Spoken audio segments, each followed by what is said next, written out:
Real estate and ಕನ್ಸ್ಟ್ರಕ್ಷನ್ಸಿಂದ. ಇದು ನೋಡಿ, ಇದು ಸುವರ್ಣ ಲೇಔಟು ಮೈಸೂರು. ಇಲ್ಲಿ ನಮ್ಮ ಹತ್ರ 30-40, 30-50, 40-60, 50-80 ಸೈಟ್ಗಳು ಸೇಲಿಗಿವೆ. ಪ್ರೈಸ್ ರೇಂಜ್ ಬಂದು ನಿಮಗೆ 2200 ಸ್ಟಾರ್ಟ್ ಆಗುತ್ತೆ, 2200 ರುಪೀಸಿಂದ. ಲೇಔಟ್ ತುಂಬ ಚೆನ್ನಾಗಿ ಡೆವಲಪ್ ಆಗಿದೆ, ಮನೆಗಳು ಬಂದಿದೆ. ಯಾರಿಗಾದರೂ ಬೇಕಿದ್ರೆ ಕಾಂಟ್ಯಾಕ್ಟ್ ಮಾಡಿ.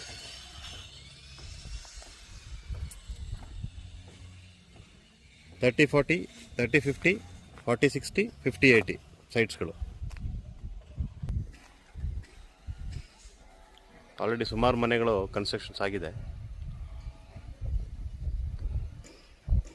ಲೇಔಟ್ ತುಂಬ ದೊಡ್ಡ ಲೇಔಟ್ ಇದು. ಯಾರಿಗಾದ್ರೂ ಇಂಟ್ರೆಸ್ಟ್ ಇದ್ದರೆ ಕಾಲ್ ಮಾಡಿ.